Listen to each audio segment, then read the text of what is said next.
Welcome to Show and Tell with me, Stephen Leslie. This is episode 2, and before I get started, I'd just like to say a huge thank you to everyone who tuned in and subscribed to episode 1. It went down so much better than I could ever have dreamed, and so hopefully this one won't be a crushing disappointment. So yeah, basically the theme of these shows is that I show you some photographs and then tell you about them. And the reason I started doing this was because I was absolutely sick to the hind teeth of all the shows that were just about cameras and which lens should I buy and fucking bokeh, and I just wanted something a bit different because I think there's far too much attention on all those things and not enough attention on what comes out of the camera, the photographs. So without any further ado, let's get cracking with today's episode. Today I want to concentrate on a photograph that I've been obsessed with for about 30 years or so now, ever since I first saw it. And it's this one, by Diane Arbus. It's called A Jewish Giant at Home with His Parents in the Bronx. And Arbus took it in 1970. So yeah, this photo is exactly the same age as me, and some would argue that it's aged a lot better. Now, obviously, this is just an amazing image on many different levels, and I'm going to take a proper, deeper look at it a bit later on. But perhaps the first thing to acknowledge is that it's obviously not a street photograph, and initially I said I was going to make Show and Tell a series about street photography in particular. But then, when I sat down to work out the films, I realised that that was actually quite limiting, because in lots of cases there's very, very little you can say about street photographs because they are effectively anonymous. Here's one of my own photographs, but what can I actually tell you about this image? I know I took it in Shoreditch in East London in July of 2017, but beyond that there's not much else to add. I know nothing about this man other than he tans very well and clearly does not give a single shit who knows it. So on one level at least, that makes for a very boring anecdote. The main insight I can give you is just, well, I was walking along and I saw this and I took the photo, which isn't too interesting. And as an aside, that's the very reason why I did my book Sparks and why I'm doing the new one, Mostly False Reports, because they allow me to invent fake backstories and context for my street photographs, because I hardly ever know the real stories, and sometimes if I do, the real story is really boring. And I promise that's the end of the shameless self-promotion for this episode. What's certain though is that Diane Arbus started off as a street photographer. Much of her early work was candid, unposed photographs on the streets of New York in the 1950s and 60s. She began by shooting on 35mm and then moved to her trademark medium format a bit later on. And so that's what we're going to talk about in this episode, episode 2.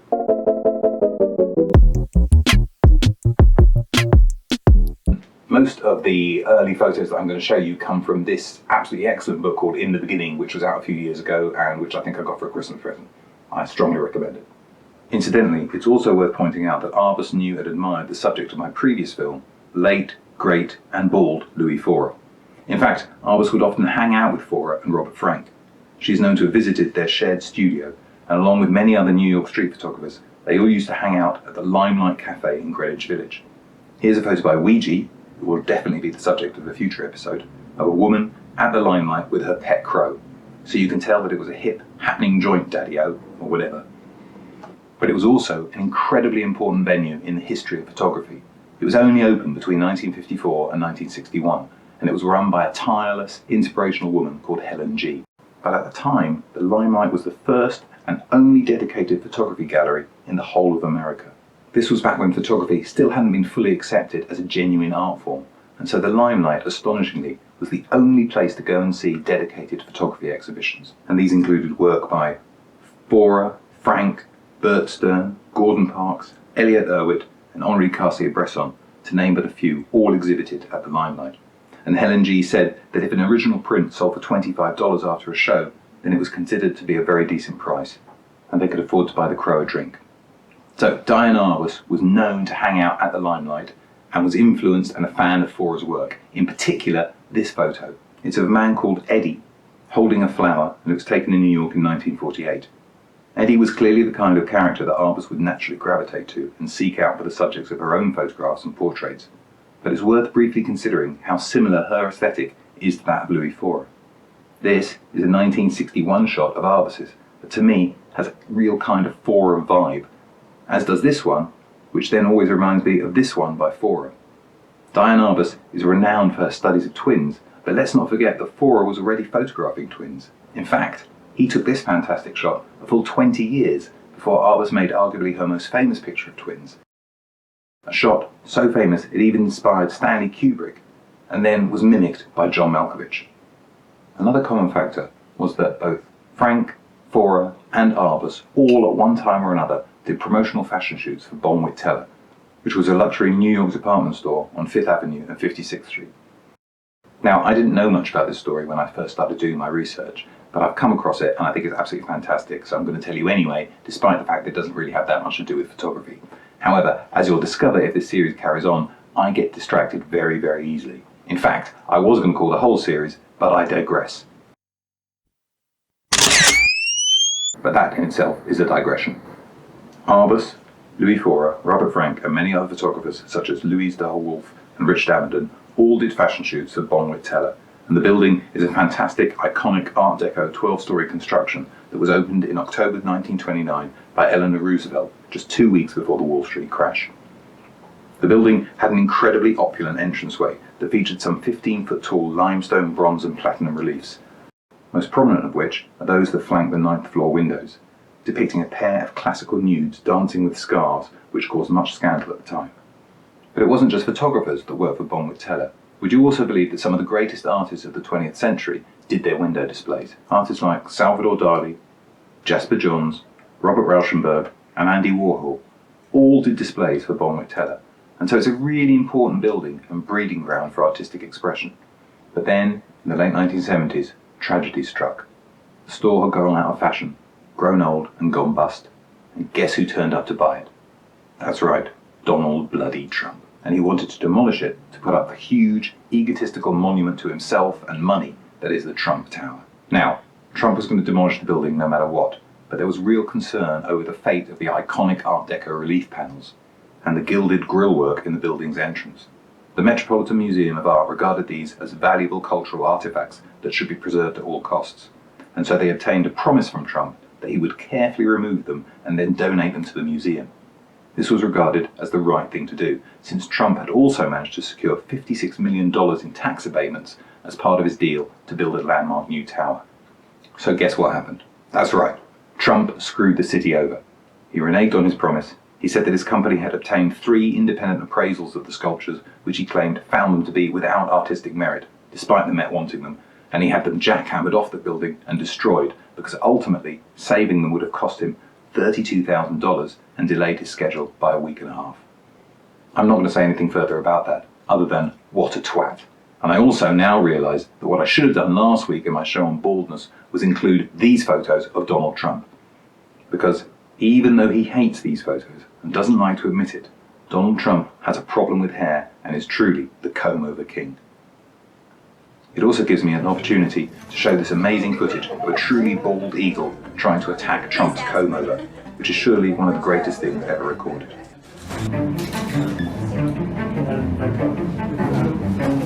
Put your hand out of the glove. That was my hair. Right, that's the end of the digression. Back to Diane Arbus. Now, whereas Louis Faurer is a relatively overlooked photographer, there's arguably no one whose brief career has been more analysed and pored over than Diane Arbus, and I have absolutely no intention of trying to sum it all up in this one short video. Diane Arbus is so famous that one of her photographs, Child with a Toy Hand Grenade in Central Park 1962, is a now almost mythical image and has been used in countless different situations. It's been made into graffiti and stickers, you can get it on your iPhone case, and some people have even had it tattooed on their bodies. If you want to find out more about Arbus, there's countless books out there that will give you all the information you ever need. This is probably the main one, which is by Patricia Bosworth, which I've read. There's loads more. There's a more recent one just called Portrait of a Photographer by Arthur Ludlow, which I haven't read. There's Revelations by her daughter Diane Arbus. There's one called An Emergency in Slow Motion by William Todd Schultz. There's even a huge show in New York called Cataclysm at the David Zwirner Gallery, which is on right now until October the 22nd, which completely recreates her posthumous 1972 retrospective show 50 years after her death and displays 113 of her photographs, and which I would love to go and visit, but unfortunately the stupid British government just tanked the pound, and so the idea of me flying off anywhere is now just a distant dream. However, if you do wish to find out more about Diane Arbus's life, what I absolutely do not recommend you do, not under any circumstances, is to watch the 2006 film Faurer by Steven Steinberg, starring Nicole Kidman, which is absolutely bloody awful. However, I am going to talk about it now for a short while because it's so bad I think it deserves a good kicking. Its full title is Faurer, an imaginary portrait of Diane Arbus, and it starts with a title card explaining what you are about to see is a tribute to Diane, a film that invents characters and situations that reach beyond reality to express what might have been Arbus's inner experience on her extraordinary path. In my opinion, anything that claims to reach beyond reality should really set alarm bells ringing, and Faurer is an absolute textbook example of what not to do, because for the next 2 hours it tells you precious little about photography or Diane Arbus. All we get are a few basic facts. Yes, her parents were very well-to-do upper-middle-class Jewish furriers that owned a chain of stores, including one on Fifth Avenue called Russack's. Nothing as fancy as Bonwit Teller, by the way, but high-class and reputable establishments. Her brother was Howard Nemerov, who went on to be twice a US Poet Laureate and won the Pulitzer Prize for Poetry. Diane got married to her childhood sweetheart, Alan Arbus, when she was just 18. They had 2 daughters, Doon and Amy, and Alan worked as a commercial photographer with Diane as his assistant and artistic director. Alan Arbus always encouraged Diane to pursue her own photographic projects, although this is ultimately what led them to divorce in 1959, although they remained close even as she sought out more extreme subjects for her work. However, in the film, they completely and utterly invent a mysterious, masked stranger who moves in upstairs to the Arbus' building while they are still married and before Diane has had her artistic awakening. This character is called Lionel Sweeney, and he's soon revealed to be a charismatic wolfman with hypertrichosis, played by Robert Downey Jr., and looking like some kind of cross between a Wookiee from Star Wars and the Beast from Jean Cocteau's 1946 version of La Belle et la Bête. In a freaky coincidence, Louis Faurer, him again, took this photo in 1947, and you can clearly see Robert Downey Jr. in his full makeup in the background there. So anyway, Lionel's fur starts clogging up Nicole Kidman's plum. Yes, really, which I presume is some kind of sexual metaphor.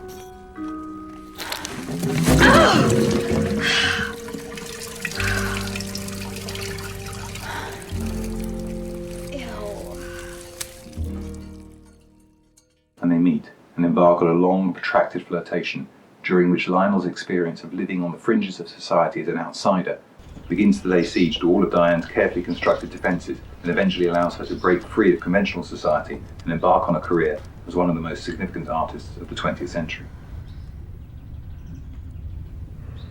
And I have to give Faurer some small credit here, because when Diane is exploring Lionel's creepy attic lair, she sees all sorts of freaky photos that he's stuck to the walls of circus performers, of bodily mutations, and there, yes, do you recognise it? There is Louis Faurer's 1948 Twins in New York shot that we referenced earlier. Obviously, the odds against this print even existing and then being framed and bought by Lionel and shoved up in his garret are extremely high, but let's not nitpick too much. Instead, let's consider what the filmmakers propose that Diane needs to do before she can achieve her metamorphosis. Well, aside from a bit of hanging out with a few midgets, conjoined twins, some people with tattoos, but unfortunately no giants, I'll tell you what she has to do. She has to shave hairy Lionel until he resembles someone acceptable enough for her to sleep with. That's right, and notice, thought photographers, how Robert Downey Jr. gets to keep the hair on his head. Shaving him totally bald would be a step too far and too extreme even for Diane Arbus. It's just ludicrous. There's precious little about actual photography in Faurer, but if you watch closely, you might just learn enough about depilation to replicate this scene with your pet golden doodle at home. And that's enough about Faurer. We shall never mention it again.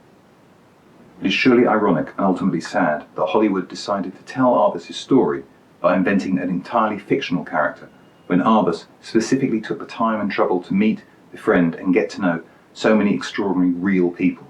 One of the things I find so interesting about Arbus' work is the way that she transformed herself so successfully from a street photographer into a portrait photographer, but she never ever worked in a studio. She went out, found people in their own environments, wherever they happened to be, and photographed them there. She got to know them. So some of her projects included nudists, aging bodybuilders, twins, triplets, albinos, circus people, tattooed men, female impersonators, and even a remarkable series of portraits of this woman, the aristocratic former debutante Miss T. Charlton Henry from Philadelphia, who I've chosen to include here solely because, to me at least, she appears to share a hairdo with Donald Trump's frankly terrifying late mother. One criticism that's occasionally levelled against Arbus is that her photography is somehow exploitative. I couldn't disagree more, and I think that's completely wrong. Faurer, sorry I said I wasn't going to mention it again, is exploitative of Arbus because it invents and fabricates so much of her story and effectively uses her to its own ends. But Diane Arbus went to great pains to get to know her subjects. She turned her life upside down in order to become a photographer. When she did professional magazine assignments, she would often write extensive accompanying text, not all of which was used by the publications, but she took the trouble to talk to and try to understand her subjects or her collaborators. And probably the best example I could find of this is her acquaintance with the Jewish giant Eddie Carmel. So finally, we're back to talking about this photo. It was taken in 1970, but Arbus had already known Eddie Carmel for 10 whole years by then. See, I think this photo is just brilliant, because not only is it visually arresting, but also because we can find out who these people are. They're not anonymous, they have a history that transcends, or in this case, is too big to be confined by the photo. Their story is going to burst out and escape from the room. Diane Arbus first photographed Eddie Carmel at the Ringling Brothers and Barnum and Bailey Circus in the spring of 1960. Now, I can't find those photos in any book, and I don't think they're online, but if someone knows any different, please get in touch and tell me, because I'd love to see them. What's important is that Arbus didn't take just any old photo of Eddie Carmel. She waited until she had the photo that she felt best represented him. They stayed friends and did multiple photo shoots over the next 10 years. Eddie Carmel also appeared at Hubert's Diamond Flea Circus, which was a great New York institution. It was on West 42nd Street near Times Square. Arbus made plenty of photographs of various acts and performers that appeared at Hubert's over the years. She also wrote a fantastic unpublished essay about Hubert's, where she described the act of being in the audience and seeing the performers as meaning we could have our awe and our shame in one gulp. And in this respect, she was also following in the footsteps of one of her great photographic mentors, Lizette Model. Arbus took a 12-week, $60 photography class with Model in 1956, and it's probably fair to say that it was being under Model's influence, not that of a fictitious wolfman, that unlocked Arbus's photographic potential. This is a photo that Model took of the gender-bending performer Albert Alberta at Hubert's Flea Circus in 1945, a good 13 years or so before she started teaching Arbus. Eddie Carmel also appeared on the bill with Albert Alberta at Hubert's Flea Circus, but tellingly, Diane Arbus never showed any photos she might have taken of him as a performing giant. The only other giant photo I can find by her is this one from a rare batch of photos she made at Hubert's Flea Circus between 1958 and 1963, but I don't think that's Eddie. I'm just speculating, but I think this is because she had too much respect for him. I don't think she wanted to show him having to make a living out of his condition, and it's worth bearing in mind that Eddie Carmel really had to hustle to make his money. He would appear in circuses and shows, he would literally exhibit himself. He recorded a really cheesy song in 1962 called The Good Monster.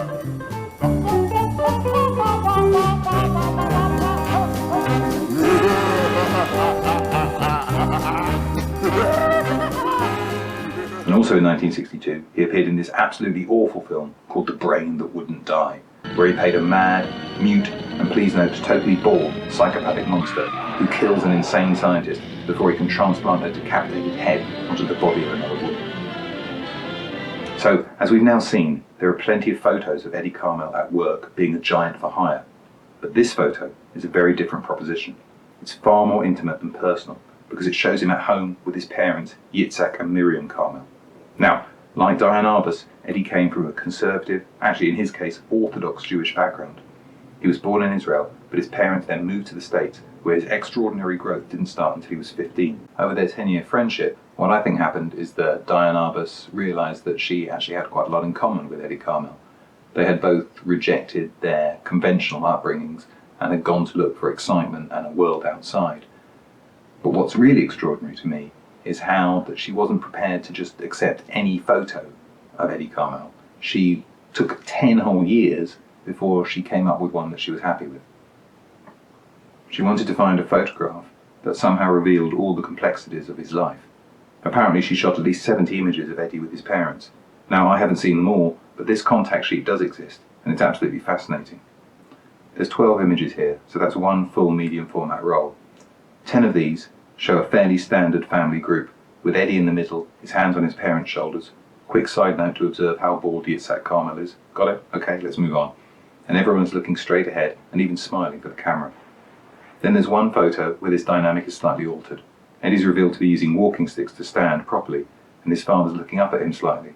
But then it's the next final image where everything changes, and it's almost like his mother is shouting, "Oi, what have we done?" Arbus's photographs endure because she's able to come up with images that also act as metaphors. So even though they might deal with unusual and extraordinary characters, they somehow speak to the universal in all of us. She's known to have said of this photograph, the backwards man in his hotel room, New York City, 1961, that he was a metaphor for human destiny, walking blind into the future with an eye on the past. I would note that this giant photo also has its own metaphorical implications. Now bear with me for one last minute, because you might initially think that a photograph of a giant at home is way more unusual and certainly less universal than the photograph we looked at last week, Louis Faurer's Woman Smooths a Man's Bald Pate. There's certainly far more bald men out there than giant. But the brilliance of this image is how the photographer has tapped in to truly universal feelings of fear and disquiet. And it's also telling the 10-year gestation period that it took for Arbus to get the moment she wanted. The one where Miriam Carmel is shown to be reacting in shock to the child she has produced. That's why this photo works. There's a tremendous Yiddish proverb which says, "Small children ruin your sleep, big children your life." And that to me sums up this photo perfectly. A year after taking this photograph, at the age of just 48, Arbus committed suicide. And a year after that, almost to the day, Eddie Carmel died, aged just 36. However, they'll both be immortal because of photography. My name is Stephen Leslie, and this has been Show and Tell. If you've enjoyed this, then please subscribe, and I'll try and do another one soon. Well, it's probably going to be a bit shorter because these things take bloody ages to make, and I haven't got the time. Anyway, I hope you've enjoyed it, and see you all soon.